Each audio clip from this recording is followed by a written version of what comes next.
अस्सलाम वालेकुम जी, मैं बब्बू राणा ते तुसी वेख रहे हो मेरा ऑफिशियल यूट्यूब चैनल और इंस्टाग्राम ते भी मेरा पेज है, उन्होंने भी फॉलो करो। फेसबुक ते भी है, उन्होंने लाइक करो। और मैं दोवें लिंक थले अपनी डिस्क्रिप्शन ते विच देते ने, वो तुसी दोवें फॉलो कर सकते हो। तो अज दा वीडियो मैं तुसी जगह तुहाडी जानी पछाणी वेख लो कित्थे। ऐसे अपने स्टूडियो ही खड़े हैं, बारिश हो रही, बड़ा अच्छा मौसम बनया है। इस टाइम कोई रात के तकरीबन कोई 2:30 तो 2:45 का टाइम है। हल्की हल्की बारिश की तुहानू आवाज़ आ रही होगी पिछे। तो रिकॉर्डिंग चल रही है अभी, खबरदार दी रिकॉर्डिंग पैकअप हुई है। तो हुण गाने शूट होने लगे ने। गाणियां दे विच जिहड़े सिंगर हुंदे ने तुहानू पता, तो उन्होंने भी तुहाडी मुलाकात करावांगा। तो बोर नहीं कर, अल्लाह साकी आ गया। साकी खान आ जाइए ज़रा। साकी खान, अस्सलाम वालेकुम उस्ताद जी। अरे साकी खान, लो जी साकी खान वेख लो तुसी, हीरो यंग टैलेंट पाकिस्तान का। कैसे आप सब ठीक ठाक हैं? इन्हों का भी अज गाना साकी, तुहानू पता बहुत अच्छा सिंगर भी है और एक्टर भी है। सर उस्ताद जी आपकी दुआएं हैं और आपकी नजर करम की मैंने बरकत उस्ताद है सर। उस्ताद कह के बेटा फौरी 65 साल का ना बना दी। नहीं उस्ताद जी, ਅਸੀਂ ਤੁਹਾਨੂੰ 65 साल का नहीं करना है, ਤੁਸੀਂ ਲੱਗਣ ਲੱਗ जाओगे आप ही।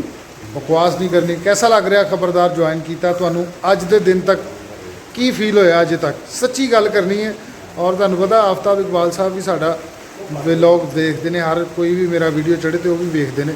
तो जरा मेरा बड़ा गल जरा ध्यान ना करना जी। यार ਤੁਸੀਂ ਹਕੀਕਤ ਪੁੱਛੀ, ਤੁਸੀਂ ਡਰਾਓ ਨਾ। नहीं कैसा लग रहा तुहानू खबरदार ज्वाइन करके? खबरदार ज्वाइन करके इस तरह लग रहा है कि जिस तरह एक बहुत वड्डी इंसान एक प्लेस से जाता है ना, जिस तरह कि एक 8वीं का स्टूडेंट जो PhD की जाके क्लास च बहता है तो उन्होंने पहले समझ नहीं आ रही होंगी कि की हो रहा है। तो आफ्ताब साहब का एक बड़ा अच्छा फिक्रा है कि तुम पहले 6 महीने वेखो हो कि रहा, उस तो बाद अपनी उस तो बाद तुहानू आदत पै जाएगी। ਤੁਹਾਨੂੰ ਆਦਤ ਪੈ ਜਾਏਗੀ। तो पहले इस गल ਤੇ ਯਕੀਨ नहीं सी, जिस तरह किया माशाल्लाह मैंने 2 महीने तो प्लस हो गए ने, तो आस्ता आस्ता यकीन आ रहा है। तो बाकी जो एक पुश करने की गल होंगी, आफ्ताब साहब एक ग्रेट टीचर ने बेशक, और उन्होंने आके असल रंग कढ़िया। यानी कि मैनू उन्होंने कहा कि यार तेरी आवाज़ अच्छी है, तू एक सिंगर अच्छा बन सकना है, तो मेहनत कर। मैं तो आप जो साकी तो मैंने मिलया सी, मैं कहा तेरी आवाज़ बहुत अच्छी है, हाँ जी हाँ जी, तू लारी अड्डे गड्डियां कढ़ाया कर। और तू काफ़ी देर मेरी मन्नी, तू उत्थे कढ़ाउंदा रहा। देखो जी, मान लेना मुराद। साथ जी काश मैं वो गड्डी रोक लेंदा वो काड़े की जिहड़ी तुसीं बह के आए। क्यों की गल बेटा, मेरा उत्थे की मकबरा बनाउणा सी? नहीं, ਜਦੋਂ ਤੁਸੀਂ ਲਾਹੌਰ ਆਏ ਸੀ ਨਾ, ਤੁਸੀਂ ਯਕੀਨ ਕਰੋ ਕਾੜੇ ਦੇ ਸਟੇਜ ਡਰਾਮੇ ਵਿਰਾਨ ਹੋ ਚੁੱਕੇ ਸਨ। नहीं उकाड़े साडा बड़ा अरसा गुजरिया। उकाड़ा साहीवाल मैं तकरीबन 8 साल इस पट्टी ते परफॉर्म किया और बड़ा रिस्पॉन्स और ऑडियंस ने बड़ा प्यार किया। ਤੇ ਭਾਵੇਂ ਤੁਸੀਂ ਐ ਤੇ ਪਬਲਿਕ ਨੂੰ ਅੱਜ ਦੱਸੋ, ਤੁਸੀਂ ਕਿਹੜਾ ਐਸਾ ਬਦਾਮ ਖਾਂਦੇ ਹੋ ਤੁਸੀਂ ਜਿਹੜਾ ਪ੍ਰੋਗਰਾਮ 'ਚ ਗੱਲਾਂ ਤੇ ਗੱਲਾਂ ਪੂਰੇ ਬ੍ਰੈਸਟ ਜਿਹੜਾ ਖੋਲਦੇ, ਕੀ ਇਹਦੇ 'ਚ ਰਾਜ਼ ਹੈ? ਜਰਾ ਆਡੀਅੰਸ ਨੂੰ ਦੱਸੋ। ਇਹਦੇ ਵਿੱਚ ਕੋਈ ਵੀ ਰਾਜ ਨਹੀਂ, ਬਸ ਕੋਈ ਕਹਿ ਲਓ ਕਰਮ ਨਵਾਜ਼ੀ ਹੈਗੀ ਹੈ। ਕੋਈ ਜਦੋਂ ਗੱਲ ਸ਼ੁਰੂ ਹੁੰਦੀ ਹੈ ਫਿਰ ਰੁਕਦੀ ਨਹੀਂ, ਔਰ ਉਸ ਤੋਂ ਬਾਅਦ ਜਦੋਂ ਆਫ ਕੈਮਰਾ ਹੋਈਦਾ ਹੈ, ਤੈਨੂੰ ਪਤਾ ਹੀ ਹੈ ਕਿੰਨਾ ਸ਼ੋਖਾਪਨ ਜਾਂ ਕੀ ਹੁੰਦਾ। ਇਹ ਬਸ ਕੋਈ ਉਸਤਾਦਾਂ ਦੀ ਦੁਆ ਹੈ, ਉਹਨਾਂ ਦੀ ਕਹਿ ਲਓ ਕਿ ਬੈਸਟ ਵਿਸ਼ੇਸ ਹੈਗੀ ਹੈ। ਔਰ ਅਸੀਂ ਸਾਜੀ ਸਪੈਸ਼ਲੀ ਸ਼ੁਕਰਗੁਜ਼ਾਰ ਹਾਂ, ਥੈਂਕਸਫੁਲ ਹਾਂ ਜਿਹੜੇ ਲੋਕ ਸਾਨੂੰ ਲਾਈਕ ਕਰ ਰਹੇ ਨੇ, ਖਬਰਦਾਰ 'ਚ ਕਮੈਂਟਸ ਦੇ ਰਹੇ ਨੇ ਬੜੇ ਬੜੇ ਅੱਛੇ। ਔਰ ਜਿਹੜੇ ਲੋਕ ਮੇਰੇ ਗਾਣੇ ਨੂੰ ਲਾਈਕ ਕਰ ਰਹੇ ਨੇ ਉਹਨਾਂ ਦਾ ਬੇਹੱਦ ਮੈਂ ਸ਼ੁਕਰਗੁਜ਼ਾਰ ਹਾਂ। ਸਹੀ। और ਹੁਣ ਕੋਈ ਕੀ ਸੁਣਾ ਰਹੇ ਹੋ? छोटा ਜਿਹਾ कोई बोल सुना दो। तुम्हारी बेरुखी एक दिन वाह वाह, हमारी जान ले लेगी। क्या कहने? तुम्हारी बेरुखी एक दिन वाह वाह वाह, हमारी जान ले लेगी। कसम तुमको जरा सोचो, कसम तुमको वाह जरा सोचो कि दस्तूरे वफा क्या है। वाह वाह, गमे दुनिया से घबरा कर तुम्हें दिल ने पुकारा है। कहाँ हो तुम, चले आओ, मोहब्बत का क्या कहने। तकाजा है। थैंक यू जी साकी जी, बहुत शुक्रिया। Love you. जी सर, वेलकम बैक। मेरे नाल है Saima Mumtaz. Saima please come here. अस्सलाम वालेकुम। साइमा मुमताज आप लोगों को जानते हैं। क्या हाल है सबके? साइमा मुमताज बहुत अच्छी सिंगर है और आज इनका जरा ड्रेस जामे वाह वाह वाह वाह, क्या कह रहे हैं, बहुत अच्छी थैंक यू। पाकिस्तानी लड़की होंगी। ते साइमा क्या सुना रही हैं आज आप? पहले तो आप ये बताएं कि आप सिर्फ इसी चैनल पे गा रही हैं और आपको कहाँ कहाँ से ऑफ़र है और आपने कहाँ कहाँ से ऑफ़र छोड़ी है और नहीं ये बताने जो लोग पैसे नहीं दे रहे ना उनके पास नहीं मैं काम कर, नहीं वो तो बात अच्छी बात है जरा पैसे ना दो।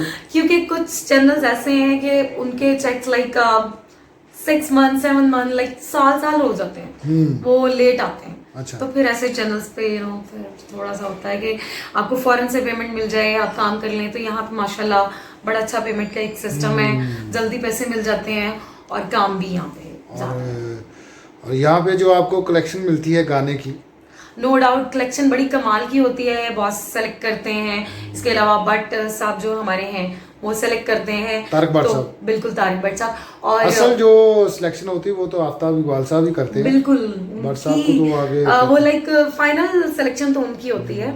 तो बड़ा सीखने को आप मिल रहा है यहाँ पे कितने सिंगर्स को गा चुकी हैं अभी तक? मैं वैसे हमने इंडिया के गाने भी गाए हैं, कविता जी को भी गाया है और पहली बार बलिए और लता जी को भी गाया है और मैडम नूरजहां को तो मैं गा ही रही हूँ रेगुलर बेसिस पे और रेशमा जी को भी गाया है आपके साथ। जी रेशमा जी क्या बात है। अल्हम्दुलिल्लाह मतलब माशाल्लाह वो बहुत सीनियर लोग हैं जिनके हमने गाए हुए गाने गाए हैं। तो कोशिश करते हैं कि थोड़ा बहुत, क्योंकि हम तो मतलब वो उन लोगों की तो मेहनत और रियाजत बहुत ज़्यादा है और हम लोग भी मतलब एक लर्निंग प्रोसेस में हैं, तो बस चल रहा है। अच्छा साइमा, आप जानती हैं कि एक गाना आपने और मैंने डुएट गाया था रेशमा जी का और परवेज मेहदी साहब का, गोरिये मैं जाना परदेस। जी। उस गाने का मैं आपको क्या बताऊं कि इतना ज़्यादा फीडबैक है कि मुझे बहुत ज़्यादा लोगों ने कहा, ख़ास तौर पे जो हमारे सिंगर्स हैं पाकिस्तान के, जी। बहुत बड़े बड़े नामों ने उस गाने की दाद दी। तो कई लोगों ने कहा जी सहमा तेन खा गई इस गाने च। ठीक है, मैं कहा सहमा बहुत अच्छी सिंगर है, नो डाउट, मैं तो आप ਉਹਦਾ फैन हैगा वा। क्योंकि सहमा जी लड़कियां सारियां गाਉਂਦੀਆਂ ਨੇ पाकिस्तान च, बड़ा अच्छा आवाज़ भी हैगा।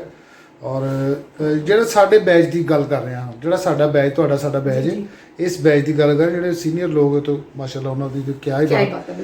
ਜਿਹੜੇ ਸਾਡੇ ਬੈਚ ਆਡੀਅנס ਮੈਂ ਤੁਹਾਡੇ ਵਾਸਤੇ ਗੱਲ ਰੱਖ ਰਿਹਾ ਹਾਂ ਕਿ ਜਿਹੜਾ ਸਾਡੇ ਬੈਚ ਦੇ ਸਿੰਗਰ ਨੇ, ਇਹਨਾਂ ਵਿੱਚ ਜਿਹੜੀਆਂ ਲੜਕੀਆਂ ਗਾਉਂਦੀਆਂ ਨੇ, ਬਹੁਤ ਘੱਟ ਲੜਕੀਆਂ ਜਿਹੜੀਆਂ ਪ੍ਰੈਕਟਿਸ ਕਰਦੀਆਂ ਨੇ ਬਕਾਇਦਾ ਔਰ ਬਕਾਇਦਾ ਸੁਰ ਨੂੰ ਔਰ ਰਾਗ ਨੂੰ ਵੇਖ ਕੇ ਚੱਲਦੀਆਂ ਨੇ, ਉਹਦੇ ਵਿੱਚ ਸਾਇਮਾ ਮੁਮਤਾਜ਼ ਦਾ ਸ਼ੁਮਾਰ ਹੁੰਦਾ ਹੈ। और मैं खुद ਇਹਨਾਂ ਦੇ ਕੋਲ बड़ा इंस्पायर है। Thank you so much. नहीं ऐसी बात नहीं है, मतलब वो गाना खाने वाली बात नहीं है। माशाल्लाह आपने भी कमाल का गाया उसमें और लिटरली ऐसा हुआ कि वो हम दोनों को, हमारी वॉइसेस को बड़ा कम्प्लीमेंट किया है उस गाने ने। और रेशमा जी का था और साथ परवेज मेहदी साहब थे, तो माशाल्लाह लकीली मतलब थोड़ा अच्छा हो गया जो आप लोगों को पसंद आ गया। ਤੇ ਤੁਸੀਂ ਹੁਣ ਕੀ ਸੁਣਾ ਰਹੇ ਹੋ ਮੇਰੀ ਆਡੀਅנס ਨੂੰ, ਮੇਰੇ ਭਰਾਵਾਂ ਨੂੰ? ਸਾਇਮਾ ਪਹਿਲੇ ਤੇ ਇਹ ਦੱਸ ਭੈੜੀਏ ਤੇਰੇ ਚੈਨਲ ਦਾ ਕੀ ਬਣਿਆ ਹੈ? यार आज मेरे से क्या गलती हुई, मैं एक गलती बताती हूँ। आज मैंने एक गाना अपलोड किया और मुझे नहीं पता मैंने मोबाइल इस तरह पकड़ा है या लाइक इस तरह पकड़ लिया। अब वो मैंने जब उसको अपलोड किया तो वो उल्टा अपलोड हो गया है। सारे वीडियो लोग ऐसे देख रहे हैं, उल्टा हुआ और बाद में मुझे उसको सीधा नहीं करना आ रहा और ना ही मुझे उसको डिलीट करना आ रहा है। प्लीज मुझे वो माफ कर दीजिएगा, जैसे भी अब चल रहा है। आवाज सुनी आपने, मलंगनी भी है ऑडियंस, थोड़ी मलंगनी भी है। और जी साइमा आप क्या सुना रही हैं? मैं जल्दी इधर आ जाए पास। मैं सोच रही हूँ क्योंकि सब लोग ज्यादा मैडम जी के ही मुझसे गाने सुनते रहते हैं, तो सीनियर हमारी बहुत बड़ी लेजेंड सिंगर हैं मैडम नूरजहां जी। जी उन्हीं का मैं कुछ दो लाइन सुना देती हूँ। अक्सर मुझसे खबरदार में लोगों ने सुना है वो, तो वही सुना देती हूँ। ਲਓ ਜੀ ਅਸੀਂ ਜ਼ਰਾ ਆਊਟਡੋਰ ਆ ਗਏ ਹਾਂ ਕਿਉਂਕਿ ਇਨਡੋਰ ਥੋੜਾ ਗਾਣਾ ਰਿਕਾਰਡ ਹੋ ਰਿਹਾ ਸੀ ਪਿੱਛੇ ਬਿਲਾਲ ਅਲੀ ਮੀਰ ਸਾਹਿਬ ਦਾ, ਤੇ ਥੋੜਾ ਜਿਹਾ ਨਾ ਡਿਸਟਰਬ ਕਿਉਂਕਿ ਸੁਰ ਦੇ ਨਾਲ ਸੁਰ ਮੈਚ ਨਹੀਂ ਸੀ ਹੋ ਰਿਹਾ। ਤੇ ਸਾਇਮਾ ਜੀ ਤੁਸੀਂ ਕੀ ਸੁਣਾ ਰਹੇ ਹੋ ਹੁਣ? ਸੁਣਜੇ ਦਿਲ ਵਾਲੇ ਬੂਏ। जी जी बिल्कुल माशाल्लाह, क्या कहना जी। सुनजे दिल वाले बुए, वाह वाह, अजे मैं नहीं उठोए, सुनजे दिल वाले बुए, वाह वाह वे तो जम जम आवे चन्ना तारे दिलोए सुन जे दिल वाले बुए वाह वाह अजे मैं नहीं हूँ टोए वे तो जम जम आवे चन्ना वाह वाह तारे दिलोए सुन जे दिल वाले बुए। क्या कहने हैं, बहुत अच्छे बहुत अच्छे, थैंक यू। कमाल है आप। और मेहनत करती रहें इंशाल्लाह ताला, अगला दौर ਤੁਹਾਡਾ ਹੀ ਹੈ। ਔਰ ਮੇਰੀਆਂ ਬੈਸਟ ਸਾਕੀ ਵੀ ਇੱਥੇ ਕਿਤੇ ਫੇਰਿਆ, ਸਾਕੀ ਨੂੰ ਜਰਾ ਆਵਾਜ਼ ਦਿਓ, ਕੁੜੀਆਂ ਦੀ ਆਵਾਜ਼ ਤੇ ਆਉਂਦਾ। अब हमारे खबरदार के बहुत अच्छे सिंगर और बहुत अच्छे ਇਹ एक्टर ਤੁਸੀਂ ਨਾਮ ਹੀ ਕਹੋਗੇ ਉਹਨੇ ਆਉਣਾ, ਤੁਸੀਂ ਸਿਰਫ ਆਵਾਜ਼ ਦਿਓ। साकी साहब हाजिर हो, आ जाइए प्लीज। ਤੇ ਮਤਲਬ ਸਾਰੀ ਤੁਸੀਂ ਆਵਾਜ਼ ਦਿੰਦੇ ਮੈਂ ਨਹੀਂ ਆਣਾ। नहीं ही आना, तू नहीं ही आना।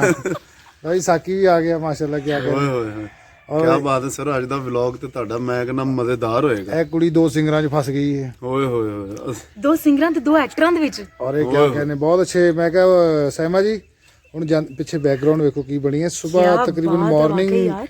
दिन चढ़ रहा है इस वक्त, क्या और हम लोग यहाँ पे अभी रिकॉर्डिंग पैकअप करके खड़े हैं। तो ठीक है जी ऑडियंस, मेरे चैनल ਨੂੰ ਸਬਸਕ੍ਰਾਈਬ ਜ਼ਰੂਰ ਕਰਿਆ ਕਰੋ, ਇਹਨੂੰ ਅੱਗੇ ਸ਼ੇਅਰ ਵੀਡੀਓ ਨੂੰ ਕਰਿਆ ਕਰੋ। ਤੇ ਸਾਇਮਾ ਮੁਮਤਾਜ਼ ਕੈਸਾ ਗਾਂਦੀ, ਤੁਹਾਡੇ ਕਮੈਂਟਸ ਮੈਨੂੰ ਆਉਂਦੇ ਰਹਿੰਦੇ ਨੇ ਪਹਿਲੇ ਵੀ। ਇਹ ਤੁਹਾਡੇ ਵਾਸਤੇ ਖਸੂਸੀ ਵਲੌਗ ਸੀ। ਸਾਕੀ ਸਾਹਿਬ ਨਾਲ ਵੀ ਪਹਿਲੇ ਸਾਡੀ ਗੱਲ ਹੋ ਚੁੱਕੀ ਹੈ। ਸਾਕੀ ਵੀ ਬਹੁਤ ਅੱਛਾ ਸਿੰਗਰ ਹੈ ਤੇ ਸਾਡੇ ਲਈ ਦੁਆ ਕਰਦਾ ਰਿਹਾ ਕਰੋ ਕਿ ਅਸੀਂ ਪਾਕਿਸਤਾਨ ਦਾ ਨਾਮ ਇਸ ਤਰ੍ਹਾਂ ਹੀ ਰੋਸ਼ਨ ਕਰਦੇ ਰਹੀਏ ਤੇ ਅੱਲਾ ਸਾਨੂੰ ਇਸ ਤਰ੍ਹਾਂ ਇੱਜ਼ਤਾਂ ਨਵਾਜ਼ਦਾ ਰਹੇ। Thank you so much. Allah thank you, Hafiz. Allah Hafiz.